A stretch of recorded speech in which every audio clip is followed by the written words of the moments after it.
Dasar orang tua miskin. Kata yang keluar dari mulut ibu mertuaku saat mengusir ibuku dari villa 15 miliar.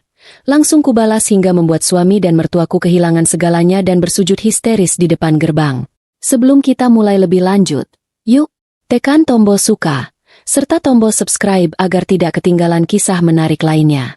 Dan jangan lupa absen asal kota bapak ibu di kolom komentar.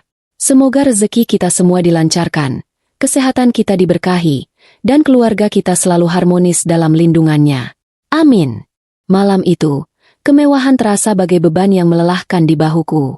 Aku, Zara, baru saja mendarat dari perjalanan bisnis di Singapura yang menyedot habis tenagaku selama 5 hari penuh. Padahal, secara finansial, perjalanan itu sukses besar. Sebuah proyek baru telah kutandatangani, dan pundi-pundiku kian membengkak, seolah tak lagi mengenal batas. Kelelahan ini adalah harga yang harus kubayar untuk semua kekayaan yang kuraih. Aku hanya ingin segera tiba, menanggalkan sepatu hak tinggiku, dan berendam air hangat. Tetapi ada satu hal yang lebih kuat daripada keinginan untuk beristirahat, kerinduan pada Ibu Rina. Ibu yang kususun sisa hidupnya dengan kenyamanan mutlak. Kendaraan sedan hitamku melaju perlahan melewati gerbang otomatis kawasan villa paling eksklusif di pinggiran kota metropolitan ini. Kawasan ini sunyi dan mahal. Setiap sentimeter tanahnya adalah simbol dari kerja keras dan perhitungan tanpa celah. Saat memasuki jalan menuju rumah, aku merasakan sedikit kebanggaan. Rumah itu, villa modern minimalis seluas 1000 meter persegi yang kubeli tunai seharga 15 miliar beberapa tahun lalu, adalah sebuah istana kecil yang kubangun khusus untuknya. Bukan untukku, apalagi untuk Arga atau Bumira. Itu adalah istana untuk Ibu Rina. Sebuah tanda terima kasihku yang tidak akan pernah cukup atas segala pengorbanan yang ia lakukan saat membesarkanku. Aku teringat janjiku padanya. Sisanya hidupnya harus seperti ratu, penuh kedamaian dan dilayani, jauh dari kesusahan kampung yang telah ia tinggalkan. Sayangnya, kedamaian itu sudah lama tak utuh sejak Arga, suamiku, dan ibunya, Bumira, pindah 3 bulan lalu. Aku tahu betul mengapa mereka pindah. Bukan karena rindu atau kesepian, melainkan karena rumah mereka yang dulu dikejar-kejar penagih utang yang disebabkan oleh Bumira yang suka berutang dan gaya hidup boros yang ditiru Arga. Aku menelan semua itu demi kedamaian rumah tangga yang kujaga mati-matian. Aku pikir, dengan semua kemewahan yang kuberikan, Arga kuposisikan sebagai direktur di perusahaanku, jabatan yang sengaja kuciptakan untuknya. Mobil-mobil mewah berharga ratusan juta yang kuparkir di garasi, semuanya cicilan atas nama perusahaan, dan kartu kredit tanpa batas yang ia dan ibunya gesek setiap hari, mereka setidaknya akan tahu diri. Aku menahan diri untuk tidak tertawa ironis saat memikirkan Bumira. Aku sudah terbiasa dengan drama dan permintaan absurdnya. Baru 2 minggu lalu, ia mengeluh karena tempat tidurnya tidak menghadap kolam renang dan meminta perhiasan berlian baru. Padahal semua yang ia kenakan sudah membuat lehernya seperti toko emas berjalan. Aku ingat, aku sempat memberikannya cek kosong, hanya untuk membuatnya diam. Bagi Bumira, kemewahan adalah oksigen dan pamer adalah ibadah. Sedangkan aku hanya bisa menyeringai saat melihat semua perhiasan itu dibeli dengan kartu kredit atas namaku. Itu adalah kebodohanku, pikirku santai. Sebuah investasi kecil untuk menjamin kedamaian hatiku. Aku tahu aku terlalu memanjakan mereka. Arga, suamiku, tak kalah menyebalkan. Ia menghabiskan dana perusahaan untuk memodifikasi mobil sportnya yang sudah mewah itu, tanpa izin atau rasa bersalah. Aku menutup mata. Ia sering meninggikan suara pada Ibu Rina karena hal-hal kecil, seperti Ibu Rina salah meletakkan remote televisi. Aku menelan amarahku. Aku menyimpulkan bahwa semua itu adalah harga yang harus kubayar untuk mempertahankan gelar istri yang baik, dan menantu yang berbakti. Aku bodoh, sungguh bodoh, tetapi aku mengira pengorbanan kecil ini akan membuat rumah tanggaku tetap utuh di atas tumpukan uangku. Aku ingat bagaimana Arga menandatangani perjanjian pranikah dengan entengnya, bahkan sambil tertawa. Di matanya, dokumen itu hanyalah selembar kertas tak berguna. Sayang, kamu lucu banget sih. Aku cinta kamu, bukan hartamu. Katanya penuh drama sambil mencium keningku saat itu. Ia menandatanganinya tanpa membaca satu klausul pun, bahkan Bumira ikut menimpali. Ah, itu cuma formalitas. Nak, jangan khawatir. Arga itu tulus. Aku hanya tersenyum dingin. Pak Hadi, pengacaraku, benar. Perjanjian pranikah itu adalah asuransi. Kita berharap tidak pernah memakainya. tetapi kita akan sangat bersyukur memilikinya saat badai datang. Dan badai itu, aku yakin, pasti akan datang. Aku sudah curiga sejak seminggu lalu. Ibu Rina meneleponku dengan suara tercekat, lalu buru-buru bilang, "Tidak apa-apa, Nak, Ibu cuma kangen." Aku tahu itu bohong. Aku tahu Bu Mira dan Arga pasti membuatnya menangis lagi. Ibu Rina adalah wanita paling lugu di dunia ini. Ia masih sering merasa bersalah karena membawa tas lusuh dari kampung ke ruang tamu yang marmernya mengkilap. Ia masih sering cemas saat menggunakan kamar mandi utamanya. Takut airnya terlalu boros. Ia adalah gambaran kesederhanaan di tengah kekayaan yang memuakanku. Aku membelikannya istana 15 miliar ini agar ia bisa duduk santai di taman, menikmati kopi tanpa perlu mencemaskan hari esok. Aku menghela napas. Besok, aku berjanji akan membicarakannya baik-baik dengan Arga. Aku akan kembali tegas. Aku akan mengingatkan mereka tentang batasan. Aku akan memindahkan Ibu Rina ke kamar utama di lantai 2 dengan pemandangan taman terindah. Kamar yang selama ini Bu Mira tempati. Aku ingin Bu Mira kembali ke kamar tamu di belakang. Itu adalah niat baikku yang terakhir. Aku ingin ketenangan kembali. Aku akan menjadi diplomat ulung. Aku akan menggunakan uangku untuk membeli lagi kedamaian. Mobilku berhenti tepat di carport yang megah. Carport yang mampu menampung 4 mobil mewah.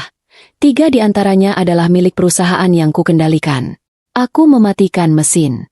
Seketika, keheningan yang mahal itu menyergapku. Udara malam yang sejuk. Aroma melati dari taman belakang. Aku menghela napas panjang, bersiap menghadapi kehangatan Ibu Rina dan wajah Arga yang pasti akan memelas meminta dibelikan lagi sesuatu. Namun, kedamaian yang baru saja kurencanakan itu langsung pecah berkeping-keping. Bahkan, sebelum tanganku sempat membuka pintu mobil. Dari pintu utama villa, yang sedikit terbuka, tiba-tiba terdengar suara melengking yang sangat kubenci. Itu adalah suara Bu Mira. "Pergi kamu dari sini. Dasar orang tua miskin. Nyusahin. Hidup cuma numpang." Jantungku serasa dihantam palu godam. Kata-kata itu, kalimat-kalimat yang begitu menjijikan, menampar dinding villa 15 miliar itu, merusak keheningan malam. Aku tertegun sejenak. Aku yakin aku salah dengar. Bu Mira tidak mungkin sebodoh itu. Dia tahu siapa yang memberinya makan. Kemudian, suara tangisan lirih terdengar. Tangisan yang ditahan, tersedu-sedu, seperti menahan rasa sakit dan malu yang tak tertahankan. Itu suara Ibu Rina. Dalam hitungan detik, darahku mendidih. Semua kelelahan yang kurasakan lenyap, digantikan oleh amarah murni yang membakar. Aku tidak lagi peduli pada sepatu hak tinggi, pada koper kerja yang masih di jok belakang, atau pada jas mahalku yang kusut. Aku keluar dari mobil, melangkah cepat dan keras di atas lantai batu alam. Aku berlari menuju pintu utama. Pikiranku hanya terfokus pada satu hal, wajah ibu yang kuhargai lebih dari 15 miliar villa ini.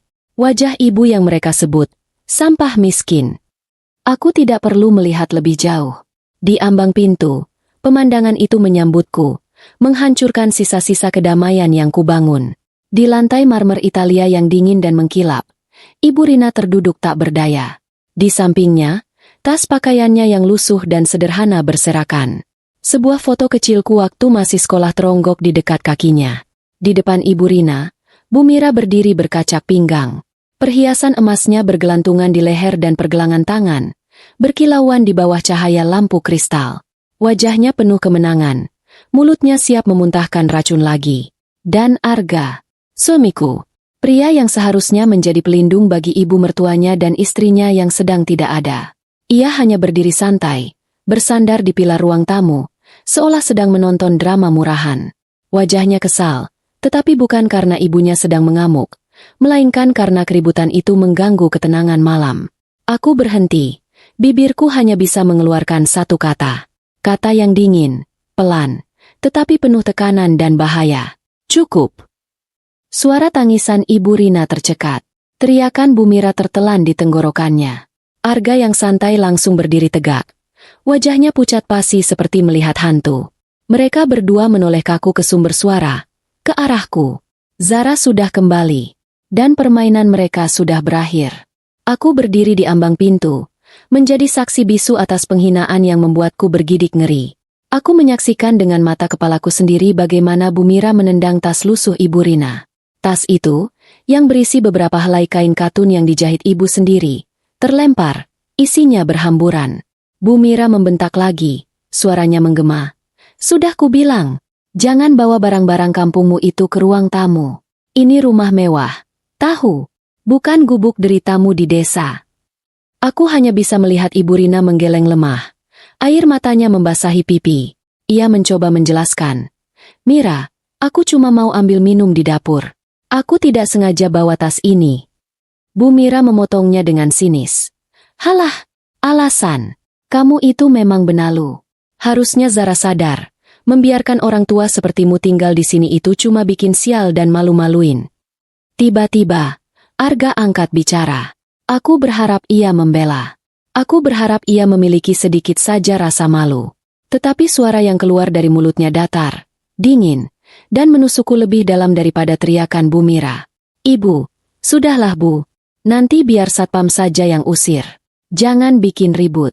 Malu didengar tetangga.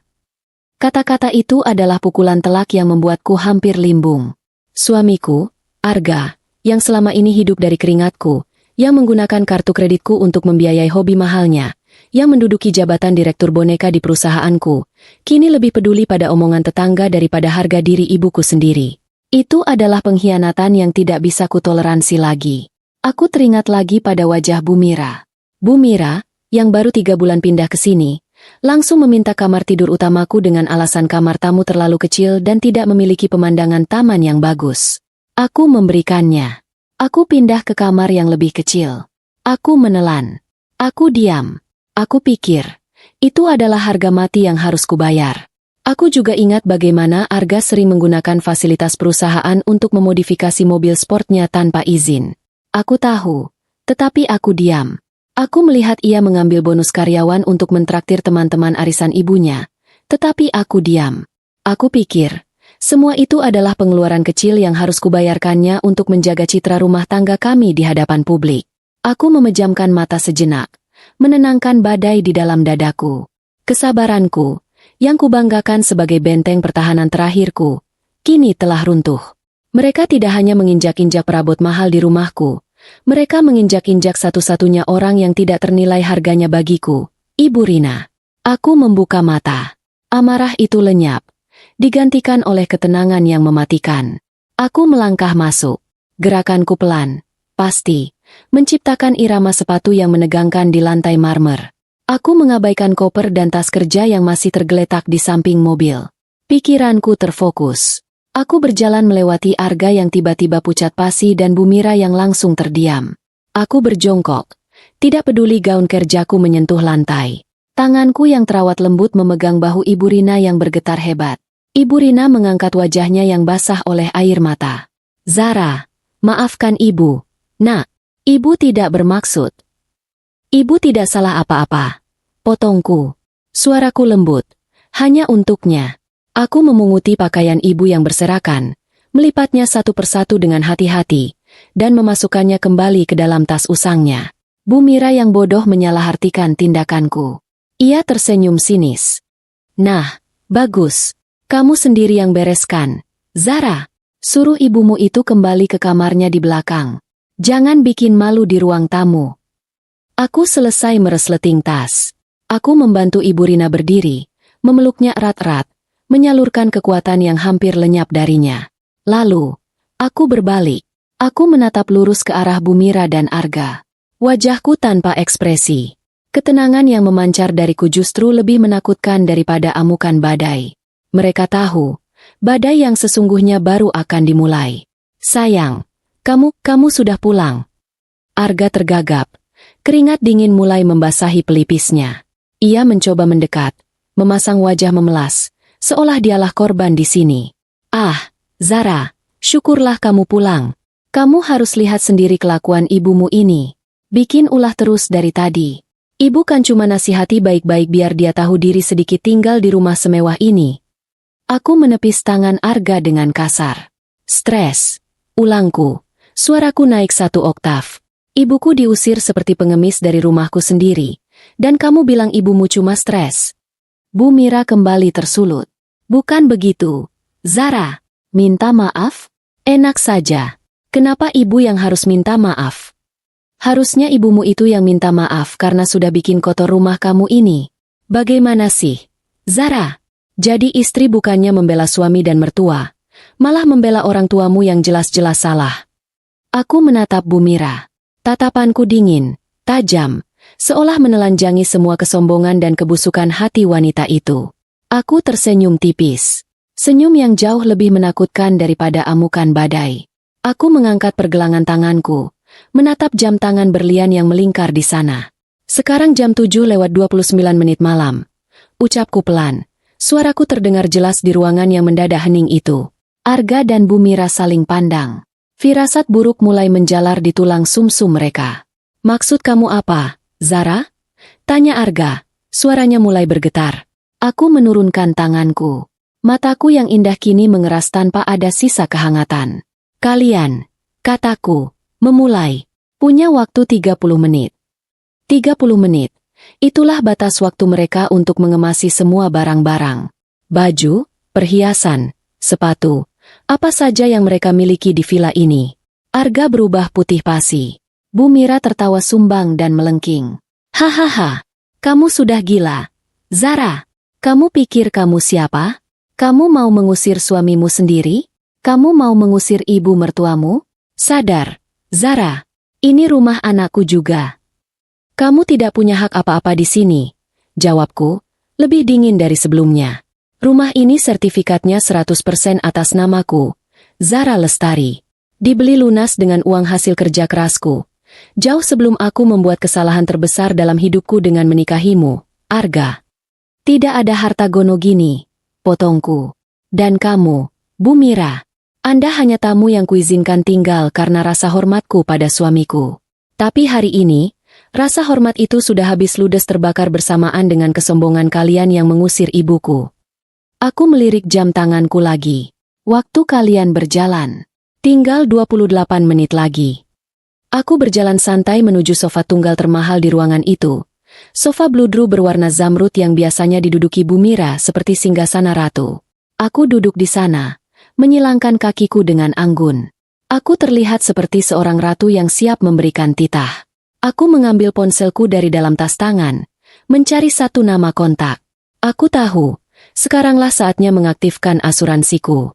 Aku menekan tombol panggil dan mengaktifkan pengeras suara. Halo, Pak Hadi, selamat malam. Suara berat dan profesional pengacaraku terdengar. Di depanku, wajah Bu Mira dan Arga membeku ngeri. Iya, Pak. Sesuai dugaan kita beberapa minggu ini, situasinya sudah terjadi. Villa saya sangat tidak kondusif. Saya mau Bapak eksekusi rencana B sekarang juga. Wajah Arga dan Bu Mira kini sudah sepenuhnya pucat pasi, seperti melihat kematian menjemput. Aku menarik napas dalam-dalam, mengabaikan tatapan Bu Mira dan Arga yang kini penuh kengerian. Aku hanya fokus pada suara profesional Pak Hadi dari pengeras suara ponselku. Bawa tim Bapak ke sini. Bawa semua surat-surat yang sudah kita siapkan. Perintahku, suaraku datar dan tanpa emosi. Aku memastikan pandanganku terkunci pada Arga. Surat kepemilikan villa, surat perjanjian pranikah kita, semuanya. Oh, dan bawa polisi sebagai saksi. Aku mau villa ini bersih malam ini juga. Hening sejenak di seberang telepon, yang terasa seperti 1000 tahun bagi Arga dan Bu Mira. Kemudian, suara Pak Hadi terdengar lagi, tenang dan meyakinkan. Siap, Bu Zara. Kami sedang dalam perjalanan. Kebetulan tim sudah kusiagakan sejak ibu menelepon dari bandara tadi. Perkiraan kami sampai dalam 30 menit. Aku menutup telepon, lalu meletakkan ponselku kembali ke meja kaca. Tepat waktu, ujarku santai, seolah baru saja memesan makanan. Pak Hadi akan tiba dalam 30 menit. Kalian punya dua pilihan, berkemas dengan tenang dan pergi dengan sisa harga diri yang kalian punya, atau kalian akan diseret paksa keluar oleh timnya di depan semua tetangga. Arga mulai panik, tangannya gemetar hebat. Ia mencoba langkah terakhir, memelas. Zara, tolong, kamu pasti capek. Ini berlebihan. Ini masalah keluarga kita. Kenapa harus bawa pengacara? Aku mendengus, mengangkat sebelah alisku, menatapnya seolah baru pertama kali bertemu pria itu. Masalah keluarga? Tanyaku. Saat ibumu mendorong ibuku keluar, Apa itu masalah keluarga? Saat kamu, suamiku, hanya berdiri diam dan menyuruh ibumu jangan ribut karena malu didengar tetangga. Apa itu masalah keluarga? Aku menekankan setiap kata. Ini bukan lagi masalah keluarga, Arga. Ini masalah properti. Properti milikku. Dan aku tidak mau ada penyusup di dalam rumahku. Kata, penyusup, itu menampar wajah Arga dan Bu Mira tanpa ampun. Bu Mira tiba-tiba sadar. Matanya membelalak penuh perhitungan. Ia teringat perhiasan berlian dan sejumlah uang tunai yang ia simpan di brankas kecil di ruang kerjaku. Dengan gerakan tiba-tiba yang mengejutkan, Bu Mira berlari tunggang langgang. High heelsnya beradu keras dengan lantai marmer, menuju ruang kerjaku yang tersembunyi. Sialan! Aku harus ambil semuanya. Gumamnya lirih. Arga membiarkannya. Fokusnya masih kepadaku, mencoba memohon belas kasihan. Aku hanya tersenyum tipis. Bu Mira kembali. Wajahnya merah padam dan histeris. Kuku-kukunya menggedor pintu brankas yang tertutup rapat. Kenapa tidak bisa dibuka? Sialan! Ia berbalik ke arahku. Aku hanya mengangkat kunci elektronik kecil dari dompetku, lalu menunjukkan layar ponsel. Mencari ini, Bu Mira? Semua akses keamanan di villa ini terhubung ke ponselku. Brankas, pintu kamar utama, bahkan garasi. Dan 5 menit yang lalu, aku sudah mengganti semua kata sandinya. Bu Mira membelalak. Air mata amarah mulai mengalir. Licik, kamu menjebak kami. Zara, kamu ini ular. Teriaknya. Aku hanya melindungi apa yang menjadi milikku dari pencuri. Jawabku santai. Aku melirik jam tangan. Kalian masih punya 18 menit. Saranku, cepat lari ke kamar tamu. Ambil baju seperlunya. Setidaknya pintu kamar kalian tidak kukunci. Arga, yang baru menyadari situasi, mulai gemetar. Ia mencoba mendekatiku lagi. Kali ini dengan nada bersalah yang dibuat-buat. Zara, please. Aku minta maaf. Aku salah. Aku akui aku tadi diam. Tapi jangan begini. Aku akan suruh ibu minta maaf sungguh-sungguh pada Ibu Rina. Kita bisa perbaiki ini. Jangan sentuh aku, desisku. Aku jijik. Kalian berdua menjijikkan. Aku berdiri, kini menatap mereka berdua, siap melancarkan pukulan emosional terakhir. Aku diam, ujarku. Suaraku kini bergetar karena menahan amarah yang telah kupendam berbulan-bulan. Aku diam saat Ibu Mira datang dan langsung meminta kamar tidur utamaku. Dan aku pindah ke kamar yang lebih kecil. Aku diam saat kamu menggunakan fasilitas perusahaan untuk memodifikasi mobil sport MU tanpa izin. Aku diam saat kamu mengambil bonus karyawan untuk mentraktir teman-teman arisan ibumu. Napas Arga dan Bu Mira tertahan. Mereka sadar. Aku tahu segalanya. Aku pikir, lanjutku, suaraku kini penuh ironi. Semua itu adalah harga kecil yang harus kubayar untuk sebuah kedamaian rumah tangga. Aku pikir, dengan semua kemewahan ini, kalian setidaknya akan menghargai ibuku. Satu-satunya keluarga yang kupunya. Aku berjalan pelan ke jendela besar, membelakangi mereka. Tapi hari ini, kalian menginjak-injak satu-satunya orang yang tidak ternilai harganya bagiku. Kalian menghina wanita yang menjual sawah satu-satunya di kampung agar aku bisa kuliah. Kalian menyebutnya sampah miskin di villa yang kubangun dari hasil pengorbanan wanita itu. Aku berbalik. Mataku merah. Jadi jangan bicara soal perbaikan atau restu padaku. Kalian tidak punya hak. Keheningan kembali mencekam. Bu Mira akhirnya berlari tunggang langgang ke kamar tamu mewah yang ia tempati, diikuti oleh Arga yang terlihat linglung. Dari ruang tamu, aku bisa mendengar suara gaduh yang luar biasa. Lemari dibanting, laci-laci ditarik paksa. Mereka seperti dua tikus yang panik di dalam kapal yang akan tenggelam. Aku kembali ke sofa. Melirik jam tanganku dengan tenang. Tinggal 10 menit lagi. Tak lama kemudian, Arga keluar lebih dulu, menyeret 2 koper besar. Wajahnya basah oleh keringat dan air mata. Zara, tolong, pikirkan lagi. Demi masa depan kita. Rengeknya. Aku hanya menatapnya datar. Masa depan apa, Arga? Masa depan di mana kamu membiarkan ibumu menginjak-injak ibuku? Tidak, terima kasih. Aku sudah selesai. Aku cinta kamu, Zara. Teriaknya putus asa. Aku tertawa. Tawa yang hambar, kering, dan penuh kemenangan mutlak. Cinta? Kamu tidak cinta padaku, Arga. Kamu cinta pada kenyamanannya. Kamu cinta pada kartu kredit tanpa batas ini. Aku melempar sebuah kartu platinum ke lantai. Cintamu palsu. Sama palsunya seperti janjimu di depan penghulu. Bu Mira menyusul keluar, menyeret koper yang jauh lebih besar dan buncit.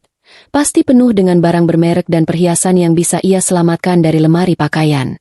Wajahnya bengkak dan merah karena menangis. Ting-tong. Suara bel rumah yang jernih dan berwibawa memotong keputusasaan mereka. Aku berdiri dari sofa zamrudku. Waktu kalian habis. Kataku ringan. Sepertinya Pak Hadi dan timnya datang 5 menit lebih cepat. Aku berjalan menuju pintu. Mata Bu Mira dan Arga membelalak ngeri menatap ke pintu besar di depan mereka. Pintu kayu jati solid setinggi 3 meter itu didorong perlahan dari luar. Di depan, berdiri Pak Hadi, pengacaraku. Sosoknya tinggi tegap. Wajahnya kaku dan profesional. Di belakangnya, berdiri 2 pria berbadan sangat tegap mengenakan kemeja safari. Jelas bukan pengacara, melainkan tim jurusita. Dan yang paling membuat nyali Arga dan Bu Mira ciut, di belakang mereka lagi, berdiri 2 petugas kepolisian berseragam lengkap. Selamat malam, Bu Zara. Sapa Pak Hadi. Suaranya yang berat dan tenang langsung mengisi keheningan di ruang tamu mewah itu. Ia melihat Arga yang pucat dan Bu Mira yang gemetar ketakutan. Lalu matanya tertuju pada tumpukan koper di dekat pintu. Saya lihat Tuan Arga dan Nyonya Mira sudah bersiap. Pak Hadi, ini salah paham, teriak Arga. Saya dan Zara hanya sedang bertengkar kecil. Tidak perlu sejauh ini. Pak Hadi tidak membuang waktu. Bu Zara, kami sudah membawa semua dokumennya. Tidak, aku tidak mau dengar. Ini rumahku. Aku tidak akan pergi. Teriak Arga. Nekat. Ia mencoba berlari ke lantai 2. Mungkin untuk mengunci diri. Namun, 2 pria tegap dari tim jurusita bergerak lebih cepat. Dengan satu gerakan sigap, mereka mencegat Arga. Tubuhnya terangkat sedikit. Tidak bisa bergerak. Lepaskan aku. Lepaskan. Zara. Suruh mereka lepaskan aku. Arga meronta-ronta. Tetapi pegangan itu terlalu kuat. Aku akhirnya angkat bicara. Menatapnya dengan tatapan iba namun tak goyah. Kamu ingat saat kamu tertawa ketika menandatangani perjanjian pranikah itu? Arga, kamu bilang itu cuma formalitas? Aku tidak pernah merencanakan pengusiran ini. Aku hanya merencanakan perlindungan. Kalianlah yang merencanakan penghinaan terhadap ibuku. Kalian yang memaksa asuransi ini aktif hari ini. Aku bergeser sedikit, memberi jalan pada tim pengacaraku. Pak Hadi, kataku tegas, waktu mereka sudah habis. Villa ini harus bersih malam ini. Perintahku menggantung di udara, dingin dan mutlak. Pak Hadi mengangguk sekali. Kedua pria tegap yang menahan Arga mulai bertindak, menyeret Arga yang masih meronta-ronta menuju pintu keluar. Tidak, ini rumahku. Zara, aku minta ampun. Zara, tolong aku suamimu. Jeritan Arga kini berubah menjadi raungan putus asa. Melihat putranya diseret seperti hewan, Bu Mira meledak dalam amarah membabi buta. Zara, ini semua gara-gara kamu, anak sialan. Ia menerjang ke arahku, kuku-kukunya mengincar wajahku. Namun, aku bahkan tidak bergeming. Pak Hadi sudah mengantisipasi gerakan ini. 2 petugas keamanan jurusita lainnya bergerak dalam satu kedipan mata, mencekram kuat kedua lengan Bu Mira. Lepaskan. Aku sakit. Kalian mau membunuhku. Raung Bu Mira. Tahan. Silakan lanjutkan, Pak. Kataku kepada para petugas yang menahan mertuaku. Pemandangan di ruang tamu mewah itu sungguh tragis sekaligus ironis. Arga diseret, dan Bu Mira dipapah paksa menuju pintu. Teriakan mereka pecah di keheningan kawasan elit itu. Mereka didorong melewati ambang pintu, dan keduanya jatuh tersungkur di teras depan. Ini baru permulaan dari kehinaan mereka. Di teras villa senilai 15 miliar yang megah itu, Arga dan Bu Mira terduduk hina, baru saja didorong keluar. Koper-koper mereka yang penuh barang curian dan kemewahan palsu teronggok di dekat pintu utama, seolah mengejek nasib mereka. Bu Mira, yang tadinya histeris, kini hanya bisa meratap lirih. Matanya menatap koper dengan penuh permohonan. Koper, beri kami barang-barang kami, bisiknya. Menatapku yang masih berdiri tegak di ambang pintu, dikawal oleh Pak Hadi dan timnya. Aku mengabaikan rengekan itu. Pak Hadi memberi isyarat kecil. Salah satu petugas jurusita berjalan santai ke arah tumpukan koper. Petugas itu mengambil koper terbesar milik Bu Mira, yang ia seret dengan susah payah dari kamar tamu, dan berjalan ke tepi teras. Bu Mira mengira koper itu akan diberikan baik-baik. Tanpa peringatan, petugas itu mengayunkan koper itu dengan sekuat tenaga dan melemparnya ke jalanan beraspal di luar gerbang. "Bro!" Suaranya terdengar keras. Koper itu terguling-guling memalukan. "Tidak!" jerit Bu Mira. Suaranya sudah serak. "Bro!" Koper kedua milik Arga menyusul. "Bro!" Koper ketiga, yang paling buncit, juga melayang. Karena kerasnya lemparan itu, resleting koper ketiga pecah. Puluhan baju mahal, tas bermerek KW Super yang Bu Mira koleksi, dan bahkan pakaian dalam berhamburan keluar, berserakan di aspal jalanan kompleks yang basah oleh sisa siraman taman sore tadi. Itu adalah puncak penghinaan. Tepat pada saat itulah para tetangga mulai keluar. Keributan, jeritan Bu Mira yang melengking, dan suara bantingan koper yang terlalu keras telah mengganggu kedamaian palsu di kompleks elit itu. Mobil sedan Bu Siska, tetangga paling ingin tahu dan ratu gosip kompleks, berhenti mendadak. Beberapa asisten rumah tangga dari rumah seberang berkerumun di gerbang. Mereka semua menyaksikan. Mereka melihat Arga, pria gagah yang setiap pagi menyapa mereka dengan sombong dari mobil sport birunya, kini terduduk di aspal dengan wajah berlinang air mata. Mereka melihat Bu Mira, wanita angkuh yang selalu pamer perhiasan, kini harus memunguti pakaian dalamnya yang berserakan di jalanan. Rasa malu, yang selama ini mereka takuti, kini memeluk mereka, disaksikan oleh semua orang. Bu Mira sudah tidak bisa menangis lagi, ia hanya gemetar, memunguti barangnya satu persatu. Arga bangkit, wajahnya merah pada menahan amarah dan malu yang tak terhingga. Ia berjalan terhuyung mengambil kopernya. Ia berhenti sejenak di depan gerbang, menatapku yang masih berdiri diam di pintu villa megahku. Jarak kami sekitar 20 meter, tetapi terasa sejauh jurang. "Zara!" teriak Arga, suaranya serak dan penuh kebencian. "Kamu akan menyesal. Aku sumpah, kamu akan menyesal seumur hidupmu." Aku tidak menjawab. Aku hanya menatapnya, dingin dan tanpa emosi. Aku lalu menekan tombol interkom di dinding. Suaraku, yang terhubung ke pengeras suara di pos jaga dan didengar oleh semua tetangga, terdengar jelas dan mutlak. "Satpam," kataku pelan, "tolong tutup gerbangnya. Jangan biarkan sampah masuk." Kata-kata itu menggema, didengar oleh para tetangga, satpam, dan yang paling utama, oleh Arga dan Bu Mira. Lalu, gerbang besi tempah hitam setinggi 4 meter itu mulai bergerak perlahan namun pasti. Gerbang itu menutup, mengisolasi kemewahan 15 miliar di dalamnya dari kehinaan yang kini terpapar di jalanan aspal di luarnya. Mata Arga dan Bu Mira membelalak ngeri. Mereka menyaksikan celah harapan itu menyempit. Klak!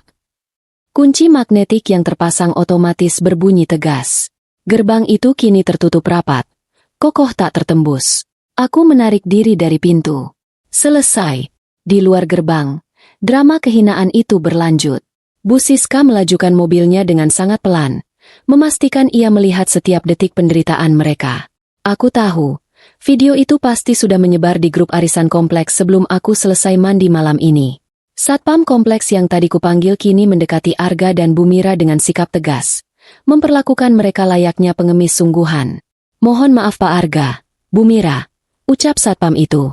"Sesuai instruksi dari Nyonya Zara, Bapak dan Ibu tidak diizinkan membuat keributan lebih lanjut di depan properti ini. Mohon segera bereskan barang-barang dan tinggalkan area ini." "Pergi kemana, Gil?" ratap Bu Mira. "Kita tidak punya apa-apa lagi." Arga menendang kopernya yang rusak dengan kasar.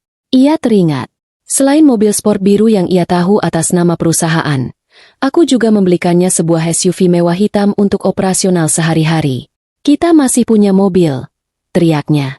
Ia merogoh semua saku celana jeans mahalnya, mencari kunci. Kosong. Ia merogoh saku blazernya. Kosong. "Ibu, kunci SUV hitam di mana? Yang biasa ibu pakai ke pasar?" tanyanya panik. Wajah Bu Mira berubah pucat. Kunci mobil, dompet. Ya Tuhan, tasku." Bu Mira baru sadar. Tas tangan branded yang juga kubelikan, yang berisi dompet, kartu-kartu, dan semua kuncinya, masih tertinggal di atas meja kopi di ruang tamu.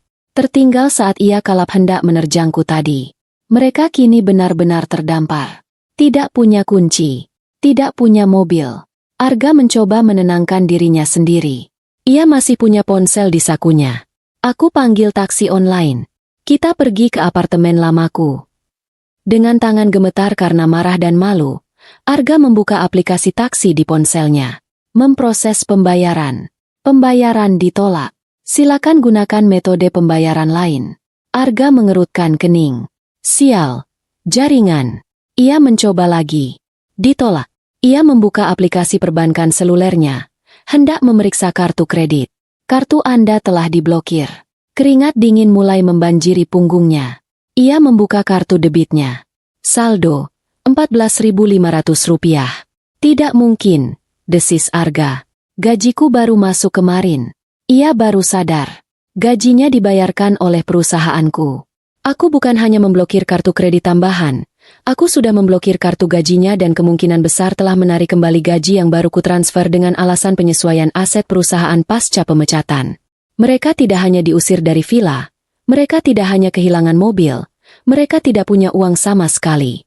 Bu Mira, yang melihat ekspresi putus asa di wajah putranya, akhirnya ambruk.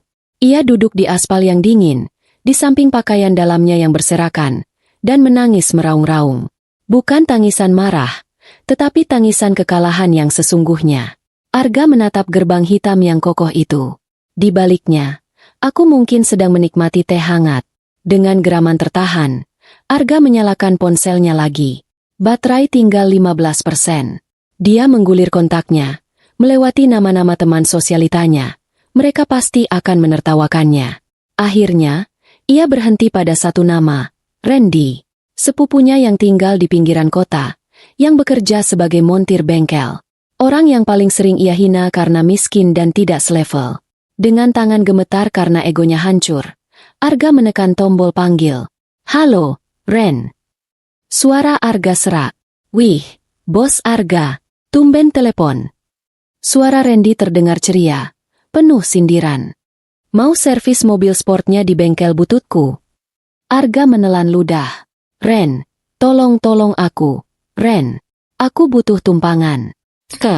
Aku lagi di gerbang depan perumahan Mutiara Elit.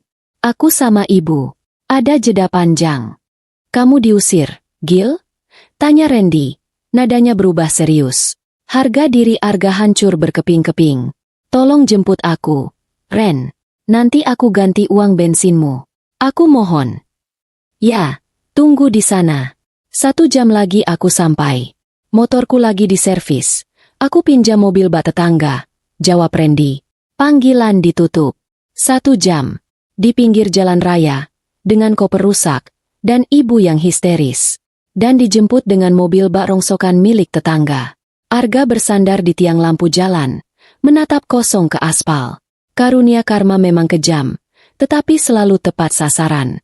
1 jam menunggu di pinggir jalan raya terasa seperti penantian seumur hidup, disaksikan oleh mobil-mobil mewah yang lalu lalang keluar masuk gerbang komplek. Bu Mira sudah tak mampu lagi menangis meraung-raung. Ia hanya duduk di atas kopernya yang rusak, bahunya berguncang pelan, menunduk dalam-dalam menyembunyikan wajahnya dari dunia yang menertawakannya. Arga sendiri berdiri kaku, mencoba mempertahankan sisa-sisa harga dirinya, meskipun jaket bermereknya kini kotor karena bersandar di tiang lampu yang berdebu. Kehinaan ini adalah penderitaan yang tak pernah ia bayangkan. Ini semua gara-gara kamu, Gil.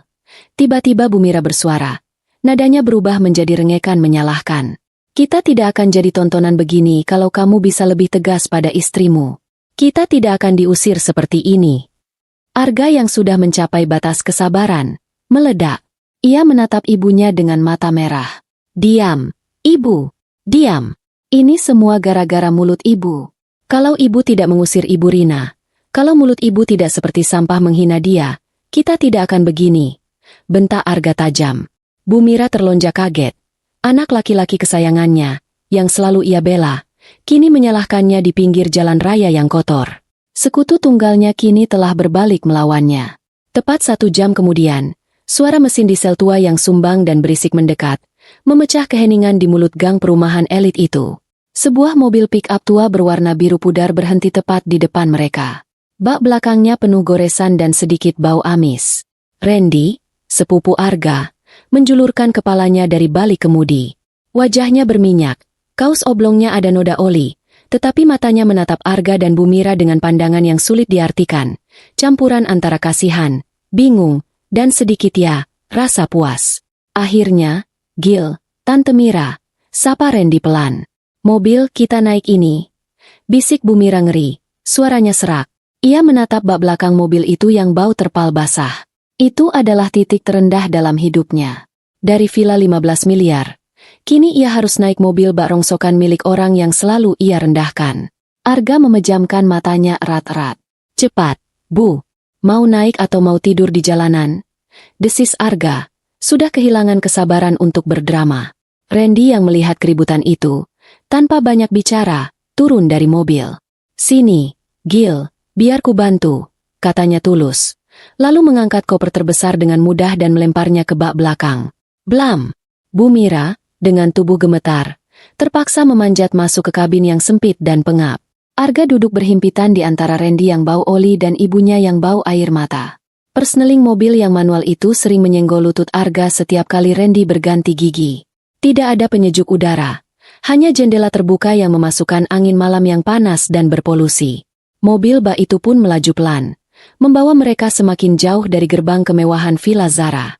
Jadi, Randy akhirnya memecah keheningan setelah 10 menit perjalanan yang menyiksa. Matanya tetap fokus ke jalanan yang padat. "Beneran diusir, Gil?" Arga mencoba mengelak. "Vina lagi gila saja. Biasa masalah perempuan. Nanti juga dia panggil aku kembali." Randy meliriknya sekilas. "Diusir sampai semua rekeningmu diblokir?" Wajah Arga menoleh cepat. "Kamu tahu dari mana rekeningku diblokir?" Randy tersenyum tipis. Sebuah senyum sederhana dari seorang montir yang ternyata lebih cerdas daripada yang Arga duga. "Tadi kamu bilang dompetmu ketinggalan, tapi kamu masih pegang ponsel. Kalau dompetmu ketinggalan, kamu pasti masih bisa pesan taksi online pakai kartu yang tersimpan di aplikasi. Tapi kamu malah telepon aku, minta jemput pakai mobil butut ini. Artinya, kamu tidak punya uang sepeser pun, bukan?" Analisis sederhana Randy menampar Arga lebih keras daripada tamparan fisik. Randy, yang ia anggap bodoh dan miskin, bisa membacanya semudah itu. Arga memilih diam. Itu adalah sebuah pengakuan yang tak terhindarkan. "Jadi, mau kuantar kemana? Apartemen lamamu yang di kebun jeruk?" tanya Randy. Harapan sedikit menyala di dada Arga. Benar, apartemen lamanya. Apartemen sederhana yang ia miliki sebelum menikah dengan Zara. Setidaknya mereka bisa tidur di sana malam ini. Ya Ren, ke sana. Tolong antar kami ke sana." Perjalanan 45 menit terasa seperti berjam-jam. Mereka akhirnya tiba di gedung apartemen kelas menengah yang sudah agak kusam. Arga buru-buru turun, diikuti Bumira. "Ren, tunggu sebentar. Aku ambil kunci cadangan di resepsionis," teriak Arga. Arga berlari ke lobi, mencoba memasang wajah percaya diri yang tersisa. "Malam, Pak," sapa Arga pada satpam yang juga bertugas sebagai resepsionis. "Saya Arga, pemilik unit 1208. Saya mau ambil kunci cadangan. Kunci saya tertinggal." Petugas itu mengerutkan kening, memeriksa buku catatan. "Unit 1208 atas nama Pak Arga?" "Maaf, Pak. Unit 1208 sudah dijual 6 bulan yang lalu. Pemilik barunya orang lain. Sudah serah terima kunci." Dunia Arga runtuh lagi. Dijual," desisnya. "Tidak mungkin. Itu apartemenku." "Dijual oleh pemiliknya sendiri, Pak. Atas nama sebentar." Petugas itu memeriksa komputernya. "Atas nama Ibu Zara Lestari. Beliau yang mengurus penjualannya." Arga terhuyung mundur. Zara telah menjual apartemen ini 6 bulan lalu. Apartemen ini, yang Arga pikir adalah jaring pengaman terakhirnya, ternyata sudah lama lenyap. Ia sempat memberikan surat kuasa pada Zara untuk membantu mengurus cicilan terakhirnya, dan Zara diam-diam menjualnya. Zara tidak hanya mengusirnya. Zara telah memotong semua jaring pengamannya satu persatu, jauh sebelum hari ini. Rencana B yang Zara sebutkan pada Pak Hadi ternyata jauh lebih dalam dan rinci dari yang ia bayangkan. Ia kembali ke mobil bak dengan langkah gontai. Wajahnya lebih pucat dari sebelumnya. Randy yang melihat Arga kembali tanpa kunci sudah bisa menebaknya. Bu Mira terduduk di trotoar lobi apartemen. Harapan terakhirnya pupus. Lalu kita mau kemana, Gil? Kita mau tidur di mana malam ini? Ratap Bu Mira. Randy menghela napas panjang. Ia menatap sepupunya yang sombong itu lalu menatap tantenya yang kini terlihat 10 tahun lebih tua. Ya sudah, kata Randy, pasrah. Kalian tidak punya tempat lain lagi, kan? Arga dan Bu Mira hanya diam. Ikut aku, kata Randy, menyalakan mesin mobilnya lagi. Ke rumahku. Tapi ya gitu, seadanya. Jangan kaget kalau sempit dan panas. Kalian tidur di ruang tamu. Pria yang paling mereka hina kini menjadi satu-satunya penyelamat mereka. Mobil bak itu berdecit putar balik, meninggalkan lobi apartemen, dan melaju menuju ganggang sempit di pinggiran Jakarta, menuju gubuk yang selalu mereka ejek. Perjalanan menuju rumah Randy adalah fase baru dari penghinaan yang tidak pernah Arga dan Bu Mira bayangkan. Mobil pick-up tua itu berderit dan berdecit, membawa mereka semakin jauh dari jalanan lebar dan mulus, masuk ke dalam labirin jalan-jalan yang semakin sempit, berlubang, dan padat. Mereka melewati pasar malam yang becek, rel kereta api yang kumuh, dan akhirnya berhenti di mulut sebuah gang yang bahkan terlalu sempit untuk dilewati dua sepeda motor berpapasan. Sampai sini, Gil, kata Randy, mematikan mesin. Rumahku di dalam, tidak bisa masuk mobil.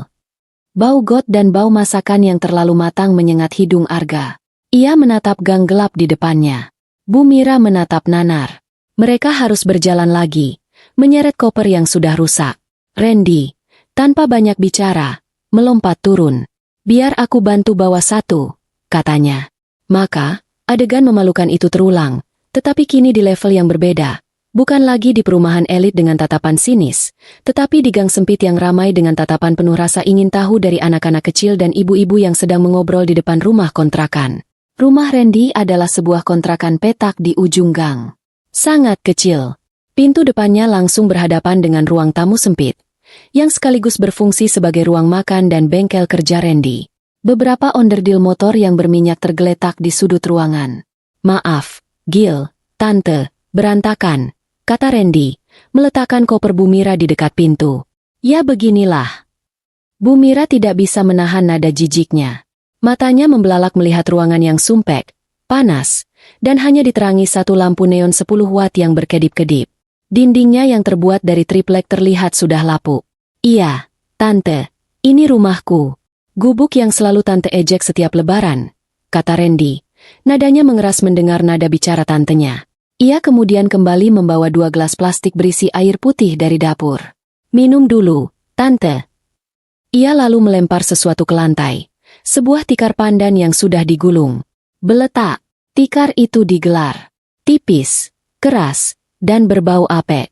Randy kemudian mengambil 2 bantal kapuk yang sudah kempes dan bersarung kusam dari dalam kamarnya. Cuma ada ini, pakai saja, katanya datar. Di sini panas. Semoga kipas itu sedikit membantu. Bu Mira menatap air di gelas plastik itu, lalu menatap tikar di lantai. Air matanya kembali menggenang.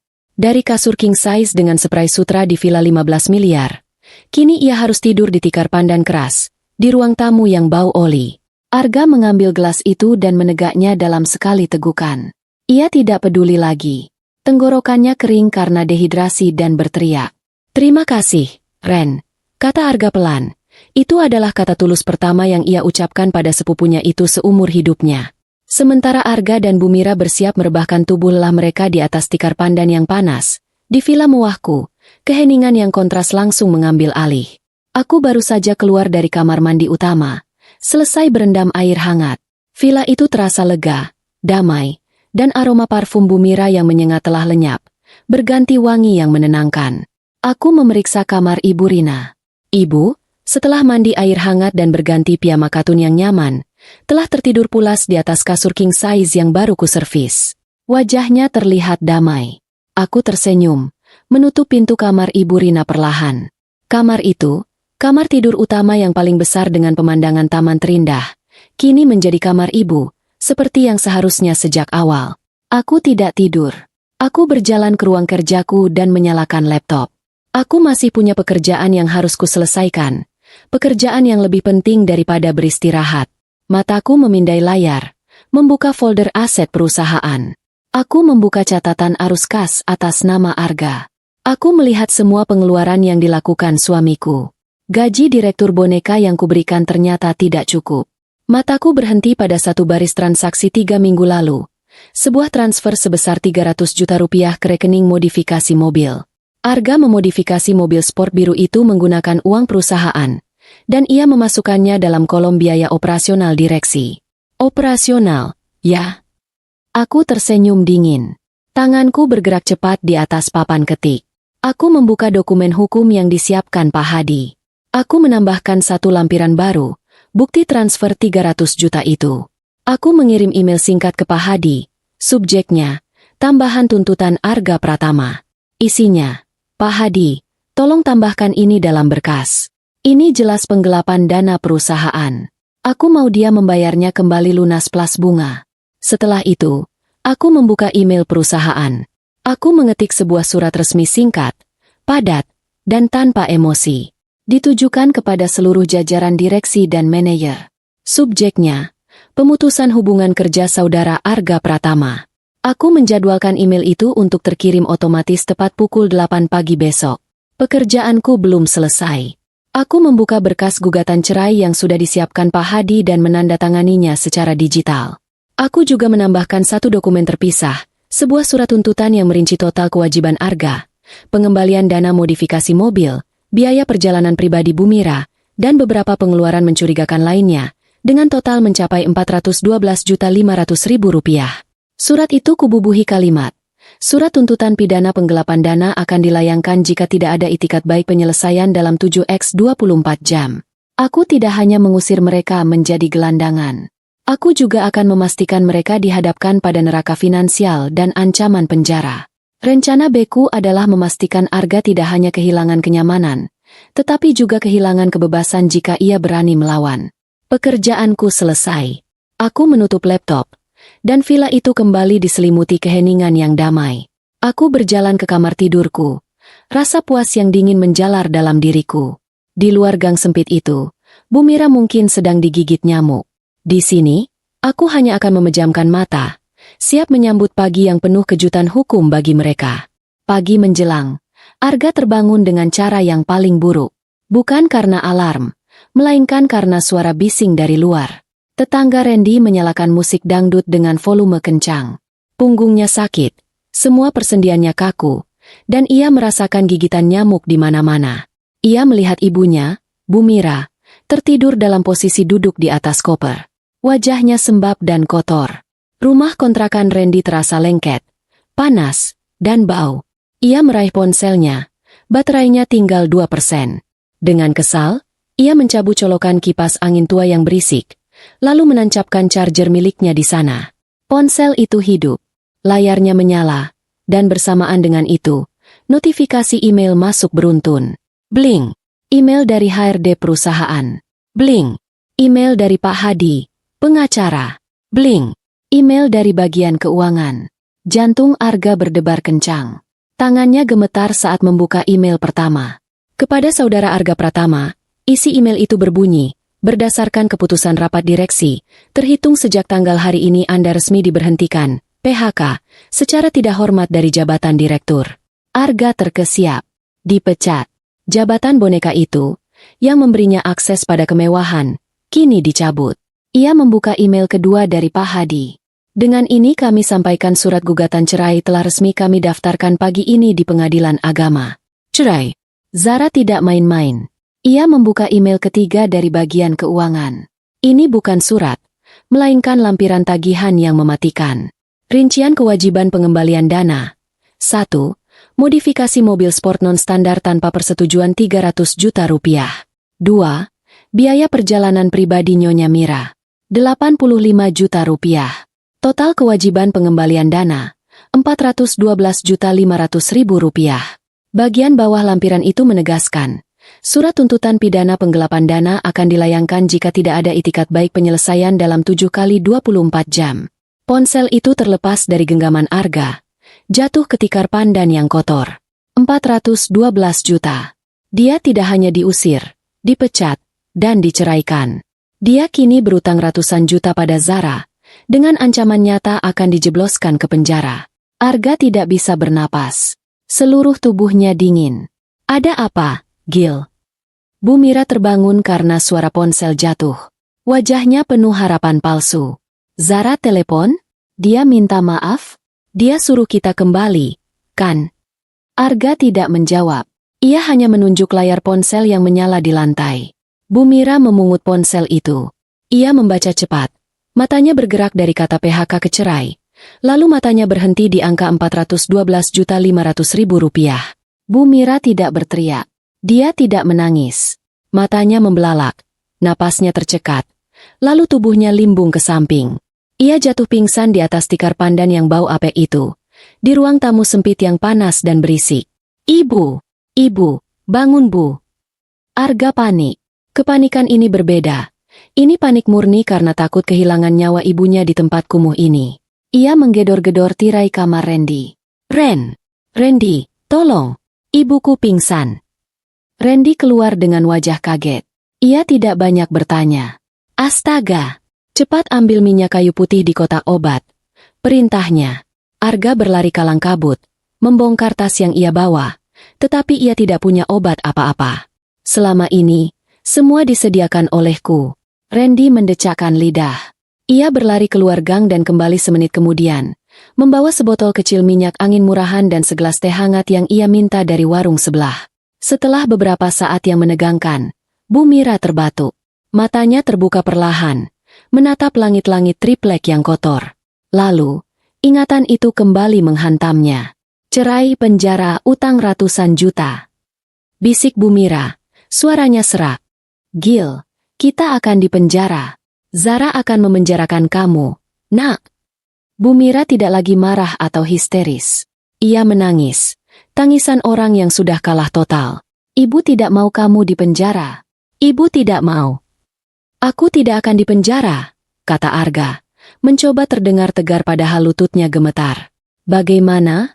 Isak Bu Mira. Uang 400 juta lebih. Kita mau cari di mana? Kita jual apa? Kita sudah tidak punya apa-apa lagi. Ini semua gara-gara ibu. Ini semua gara-gara mulut ibu. Pengakuan yang sudah terlambat itu akhirnya keluar. Arga terdiam. Ia menatap ibunya yang kini terlihat begitu tua dan rapuh. Lalu ia menatap Randy yang berdiri di pojok ruangan dengan tatapan iba. Rasa malu yang luar biasa membakar Arga. Ren, panggil Arga pelan. Boleh aku pinjam uang? Bukan banyak. Cuma buat ongkos buat ojek. Suara Arga nyaris tak terdengar. Randy merogoh sakunya. Ia menarik 2 lembar uang 50 ribuan dari dompet kulit imitasi usangnya. Cuma ada ini, Gil. 100 ribu. Pakai saja. Enggak usah diganti. Arga menatap uang itu. 100 ribu. Dulu, uang segitu ia habiskan hanya untuk sekali minum kopi. Kini, uang itu adalah satu-satunya harapan mereka. Dengan tangan gemetar, Arga menerimanya. Terima kasih, Ren. Aku janji, aku akan ganti. Arga lalu menarik ibunya untuk berdiri. Kita kembali ke Villa Zara, kata Arga, tegas dan tanpa emosi. Untuk apa? Kita sudah diusir. Gerbangnya ditutup. Kita akan memohon, kata Arga. Suaranya datar. Kita akan sujud. Kita akan minta ampun. Hanya itu satu-satunya cara agar aku tidak dipenjara. 2 jam kemudian, pemandangan ironis kembali terjadi di depan gerbang hitam yang kokoh di perumahan Mutiara Elit. Kali ini tidak ada teriakan. Tidak ada makian. Hanya ada 2 sosok yang terlihat kuyu dan hancur. Mereka datang dengan ojek online yang dibayar tunai dengan uang pinjaman dari Randy. Mereka tidak membawa koper. Mereka datang dengan tangan hampa. Mereka datang untuk menjemput nasib terakhir mereka. 2 jam kemudian, pemandangan ironis kembali terjadi di depan gerbang hitam yang kokoh di perumahan Mutiara Elit. Kali ini tidak ada koper. Tidak ada mobil mewah. Hanya ada 2 sosok yang terlihat kuyu dan hancur. Arga dan Bu Mira, berdiri di depan panel intercom. Bu Mira bahkan memakai sandal jepit pinjaman dari istri Randy. Wajahnya bengkak, matanya kosong, dan aura kesombongan yang dulu ia miliki telah lenyap total. Dengan tangan gemetar, tangan yang biasa ia gunakan untuk menekan tombol start mobil sportku, Arga menekan tombol bel. Ting tong. Di dalam villa, suasana sangat kontras. Aku sedang sarapan di teras belakang bersama Ibu Rina. Kami menikmati bubur ayam dan teh hangat, memandangi taman mawar yang baru disiram. Suara bel menginterupsi kedamaian kami. Aku mengerutkan kening, lalu membuka tablet di atas meja yang terhubung langsung dengan CCTV gerbang. Layar itu menyala, menampilkan dua wajah yang sangat kukenal, tetapi dalam kondisi yang tidak kukenali. Arga terlihat kusam, lingkaran hitam pekat di bawah matanya. Bu Mira terlihat seperti gelandangan. Ibu Rina, yang ikut melihat layar, terkesiap. Ya Allah, nak, itu Arga dan Bu Mira, bisiknya. Suaranya syarat akan kekhawatiran. Aku menekan tombol bicara di interkom. Ada apa? Suaraku terdengar dingin dan tajam, keluar dari pengeras suara di gerbang depan, membuat Arga dan Bu Mira terlonjak kaget. Arga menelan ludah. Egonya hancur lebur di depan gerbang itu. Zara, sayang, Zara, tolong buka pintunya. Kami mau bicara. Pintanya, suaranya pecah. Tidak ada yang perlu dibicarakan. Jawabku. Tolong, Zara, aku mohon. Rengek Arga. Aku sudah terima PHK. Sudah terima gugatan cerai. Aku mohon, Zara, aku tidak bisa membayar tagihannya. Aku akan dipenjara. Aku diam. Kebenaran, yang keluar dari mulut Arga karena ketakutan murni, terasa memuaskan. Dan saat itulah, Bu Mira melakukan hal yang tak terduga. Lututnya lemas. Ia ambruk, bukan pingsan, melainkan bersujud di atas aspal yang kotor di depan kamera CCTV. Bu Mira menempelkan keningnya ke tanah, posisinya seperti orang yang sedang salat.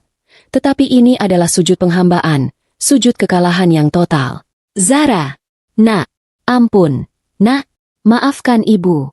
Ibu yang salah, ibu yang hina, ibu yang mulutnya jahat. Raungnya, Arga tertegun melihat ibunya. Bu Mira mengangkat kepalanya. Wajahnya basah kuyup oleh air mata dan kotoran debu jalanan. Ibu minta maaf sudah menghina Ibu Rina. Ibu memang pantas disebut sampah. Ibu yang benalu. Ibu minta maaf. Zara, tolong, jangan penjarakan Arga. Jangan penjarakan anakku. Hukum ibu saja. Ambil ibu. Tapi jangan Arga. Ibu mohon ampun. Nak, ibu sujud di kaki kamu. Bu Mira kembali bersujud, menangis meraung-raung, memukul-mukul aspal. Melihat ibunya hancur sehancur itu, pertahanan terakhir Arga runtuh. Ia ikut berlutut di samping ibunya. Ia tidak bersujud sepenuhnya, tetapi ia menundukkan kepalanya dalam-dalam, mengakui kekalahan dan kesalahannya. Aku juga minta maaf. Zara, aku suami yang gagal. Aku anak yang tidak berbakti pada ibumu. Aku minta maaf pada Ibu Rina. Tolong beri kami kesempatan. Di teras belakang, Ibu Rina sudah menangis dalam diam. Ia memegang tanganku erat-erat. Nak, sudah, nak, kasihan. Ampuni mereka. Bisiknya. Aku menatap layar. Aku melihat dua manusia yang kemarin begitu sombong kini tersungkur di tanah, memohon belas kasihan. Pembalasanku tuntas. Ketenangan hatiku jauh lebih berharga daripada memenjarakan mereka. Aku menarik napas panjang, menatap Ibu Rina yang penuh kasih, lalu mengangguk pelan. Aku kembali menekan tombol bicara. Suara tangisan Bu Mira langsung terhenti. Dengar, kataku. Suaraku kembali tegas dan dingin. Aku tidak akan memenjarakan Arga. Tapi ada beberapa syarat. Arga dan Bu Mira mengangkat kepala mereka. Mata mereka membelalak penuh harapan, menatap gerbang besi yang memisahkan mereka dari keputusan. Aku tahu, sekaranglah saatnya menegakkan keadilan yang kubangun di atas puing-puing kesombongan mereka. 1. Kataku, Arga harus tanda tangani surat gugatan cerai tanpa syarat, tanpa tuntutan harta gonogini sepeser pun. 2. Lanjutku, utang penggelapan Rp412.500.000 itu, aku potong. Aku hanya akan menagih Rp200 juta. Tapi harus lunas. Kamu akan mencicilnya padaku Rp1 juta setiap bulan sampai lunas. Jika 1 bulan saja kamu mangkir, surat tuntutan pidana itu langsung kuproses. Aku bisa mendengar napas Arga tertahan. Rp200 juta dengan cicilan Rp1 juta per bulan. Itu berarti hampir 17 tahun ia akan terikat utang padaku. Itu adalah penjara seumur hidup dalam bentuk lain, tetapi jauh lebih baik daripada sel penjara sungguhan. Aku setuju. Zara. Aku setuju. Jawab Arga cepat. Suaranya serak. Dan syarat ketiga. Suaraku kini berubah sedingin es. Ditujukan pada Bu Mira yang masih berlutut. Jangan pernah lagi tunjukkan wajah kalian berdua di depanku atau di depan ibuku. Selamanya. Paham? Bu Mira mengangguk cepat-cepat. Keningnya menyentuh aspal lagi. Paham, Nak, paham. Ibu janji. Terima kasih, Nak, terima kasih. Pergi dari depan gerbangku. Kataku.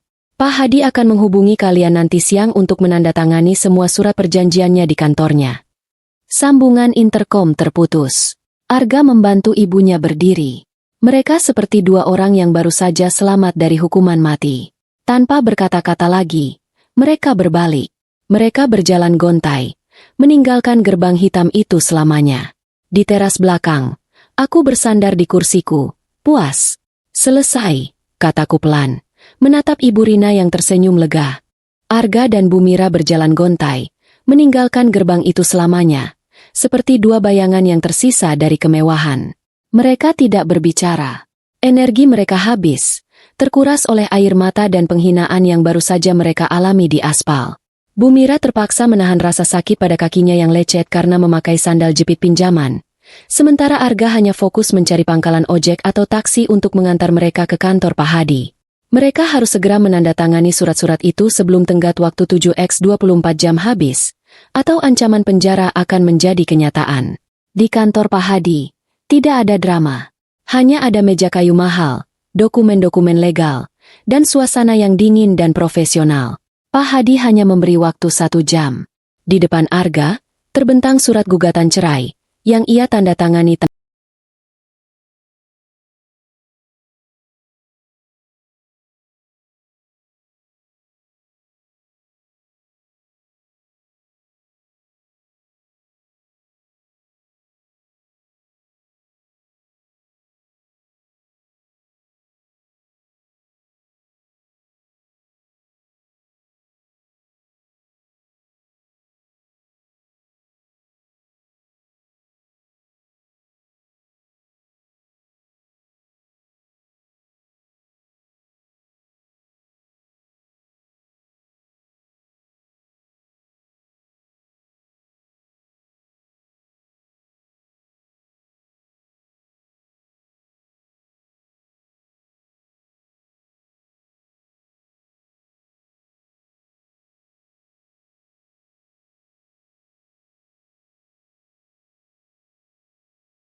tanpa syarat, tanpa tuntutan harta gonogini sepeser pun. Kemudian, terbentang surat pengakuan utang 200 juta rupiah. Arga membaca cepat klausul cicilan 1 juta rupiah per bulan. 18 tahun. Itu adalah rantai yang mengikatnya. Dengan tangan yang gemetar hebat, ia membubuhkan tanda tangan. Ia bukan hanya menceraikan istrinya, tetapi ia menceraikan seluruh hidup nyamannya dan membeli kebebasannya dari penjara dengan cicilan bulanan yang panjang dan menyiksa. Setelah semua dokumen ditandatangani dan disaksikan oleh notaris, Arga dan Bu Mira diminta pergi. Mereka meninggalkan kantor itu, kini resmi tidak memiliki apa-apa, kecuali utang 17 tahun dan janji untuk tidak pernah kembali. Di villa 15 miliar, kedamaian telah kembali. Aku dan Ibu Rina duduk di teras, menikmati teh hangat.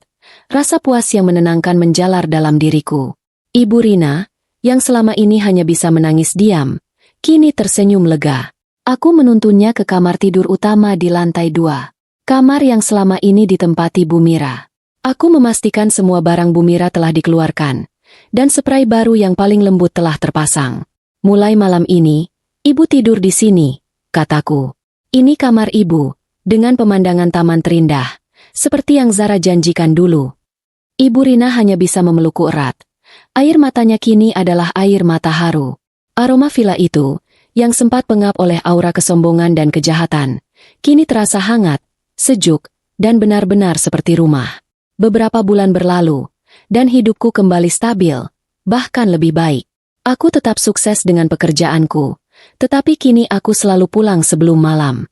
Aku tidak lagi merasa perlu mengorbankan harga diri ibu untuk kedamaian palsu. Villa itu terasa lega dan damai. Ibu Rina kini gemar berkebun mawar di taman belakang. Setiap tanggal 1 di awal bulan, sebuah notifikasi akan muncul di ponselku. Transfer dana masuk. 1 juta rupiah dari Arga Pratama. Aku hanya melihatnya sekilas, lalu menggesernya. Uang itu tidak pernah kugunakan. Itu adalah uang cicilan karma. Aku mengumpulkannya dalam rekening terpisah yang kuberi nama Dana Amal. Aku tidak lagi merasakan amarah, hanya kepuasan yang dingin dan tuntas. Transfer bulanan itu adalah pengingat konstan bahwa keadilan telah ditegakkan. Itu adalah rantai yang mengikat Arga, memastikan ia tidak pernah melupakan harga yang harus ia bayar untuk kesombongan dan mulut jahat ibunya. Kabar yang kudengar, Arga kini bekerja serabutan. Kadang menjadi kurir, kadang membantu di bengkel Randy, sepupunya yang dulu ia hina. Sementara Bu Mira, ia terpaksa kembali ke kampungnya, menumpang hidup pada saudaranya yang dulu sering ia caci maki. Mereka berdua telah membayar harga yang sangat mahal untuk kesombongan dan penghinaan yang mereka lakukan. Aku tersenyum, menatap Ibu Rina yang sedang menyiram mawar.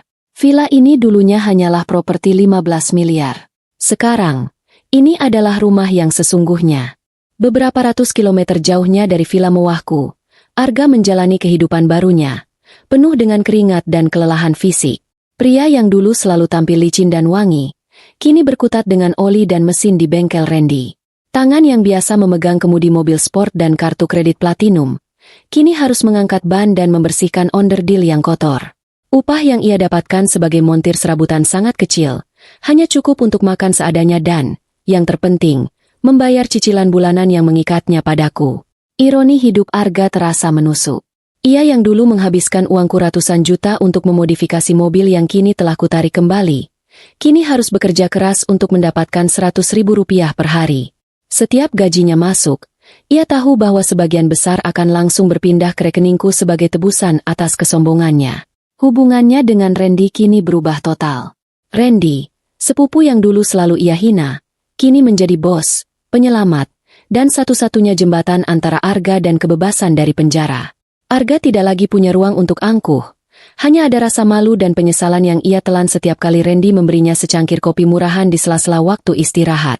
Sementara itu, Bu Mira juga mendapatkan karmanya. Ia terpaksa kembali ke kampung halamannya, menumpang hidup pada saudaranya yang dulu sering ia hina karena hidup sederhana. Wanita yang dulu selalu memamerkan perhiasan berlian di arisan, kini harus menerima tatapan sinis dan cemoohan dari kerabat yang dulu ia pandang rendah. Ia kehilangan panggungnya, kehilangan penonton setianya. Tanpa uang dan tanpa Arga di sisinya, ia hidup dalam kehinaan yang ia ciptakan sendiri. Tak ada lagi kamar utama dengan pemandangan taman, Hanya kamar sempit di rumah kayu yang pengap. Di villa, kehidupan terasa ringan dan penuh syukur. Aku duduk di teras bersama Ibu Rina, merencanakan perjalanan kami berikutnya. Bu, kataku, minggu depan kita liburan ke Swiss, ya? Ibu kan dulu pernah bilang ingin lihat salju. Ibu Rina tertawa bahagia. Tawanya kini bebas tanpa beban kecemasan. Ayo, nak, ibu mau sekali. Jawabnya. Aku melihatnya. Ibu Rina, di usianya yang senja, akhirnya mendapatkan kebahagiaan sejati. Ia duduk di kursi rotan yang nyaman, memandang taman mawar yang kini ia urus sendiri. Ia tidak pernah meminta kembali perhiasan yang hilang atau membalas dendam. Baginya, melihatku bahagia dan villa ini damai, sudah cukup. Ia sering bilang padaku, Zara, kamu sudah melakukan yang terbaik. Kamu hanya membela harga diri ibu, dan itu jauh lebih mahal dari villa ini. Kehadiran Ibu Rina memberiku perspektif baru tentang kekayaan. Uang 15 miliar yang kugunakan untuk membeli villa ini menjadi berharga bukan karena kemewahannya, tetapi karena telah menjadi benteng pelindung bagi orang yang kucintai. Aku tidak menyesali uang yang telah kuperoleh. Aku hanya menyesali waktu yang kuhabiskan untuk mentoleransi kehinaan demi kedamaian palsu. Sekarang, villa ini terasa seperti istana yang sesungguhnya. Tanpa kebisingan toksik Bu Mira, tanpa permintaan sombong Arga, hanya ada kehangatan dan ketulusan. Aku telah membuktikan bahwa kesabaran orang baik memiliki batas. Dan sekali batas itu dilanggar, pembalasan yang dilakukan melalui jalur hukum dan ketenangan pikiran akan jauh lebih menyakitkan daripada penghinaan yang pernah kuterima. Aku tidak butuh air mata mereka. Aku hanya butuh keadilan yang mutlak. Dan keadilan itu telah kudapatkan. Aku tersenyum, menyesap kopi pagiku. Villa ini benar-benar terasa seperti rumah. Kehidupan di villa mewah itu tidak lagi sunyi, melainkan dipenuhi oleh suara-suara yang hangat dan nyata. Aku sering mendapati Ibu Rina tertawa renyah saat menonton acara televisi kesukaannya di kamar utama. Kamar itu, yang dulunya terasa dingin dan pengap karena aroma parfum Bu Mira yang menyengat, kini dipenuhi aroma diffuser lavender dan aroma mawar yang dipetik ibu dari kebun belakang. Perubahan atmosfer ini adalah kemenangan sejatiku. Aku sering duduk di samping ibu, memegang tangannya. Ibu Rina selalu mengingatkanku untuk tidak menyimpan dendam, tetapi ia juga membenarkan keputusanku. Nak, ibu tidak memintamu menghukum mereka, katanya lembut suatu sore, saat kami menikmati teh di teras. Tapi ibu tahu, apa yang kamu lakukan adalah untuk membela kehormatan. Dan itu adalah hal yang benar. Mataku berkaca-kaca mendengarnya. Aku menyadari, kemenangan ini bukan tentang uang, bukan tentang villa, tetapi tentang memulihkan martabat seorang wanita yang telah mengorbankan segalanya untukku. Aku belajar sebuah pelajaran mahal. Kedamaian sejati tidak dapat dibeli dengan menoleransi pengkhianatan.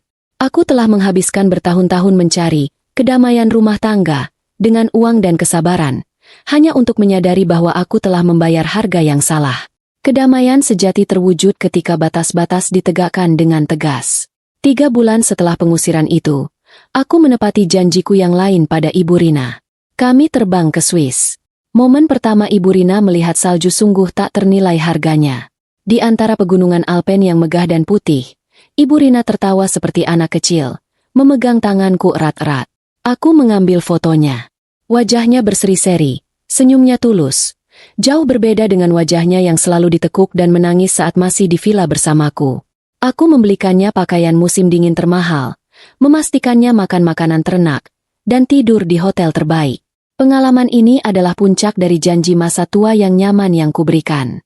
Itu adalah pelunasan utang emosionalku sebagai seorang anak. Saat kami berada di sana, di tengah pegunungan bersalju, ponselku berdering. Notifikasi masuk, transfer dana masuk, 1 juta rupiah dari Arga Pratama. Aku melihatnya sekilas. Jendela chat Pak Hadi juga terbuka, mengonfirmasi pembayaran bulanan Arga tepat waktu. Aku tersenyum tipis. Tidak ada amarah, hanya kepuasan. Transfer itu, yang datang tepat saat aku dan Ibu Rina menikmati pemandangan 10 miliar kali lebih indah dari villa itu, adalah rantai yang mengikatnya. Itu adalah pengingat bahwa sementara kami menikmati kebebasan dan keindahan yang nyata, Arga sedang membayar harga untuk secangkir kopi mahal dan kesombongan palsu. Aku menghapus notifikasi itu. Uang itu kuakumulasi di rekening dana sosial, yang akan kugunakan untuk membantu yayasan pendidikan di kampung. Uang itu tidak lagi berarti bagiku, selain sebagai simbol keadilan yang ditegakkan. Aku sering memikirkan nasib Arga dan Bu Mira. Arga kini bekerja sebagai montir sewaan di bengkel kecil. Setiap hari, ia harus bangun pagi-pagi, tubuhnya sakit dan pegal, untuk mendapatkan uang yang akan ia bayarkan padaku. Rasa malu dan kelelahan fisik telah menggantikan keangkuhannya. Ia tidak hanya terikat secara finansial, ia terikat secara psikologis. Selama 17 tahun ke depan, Arga tidak akan pernah bisa melarikan diri dari kesalahannya.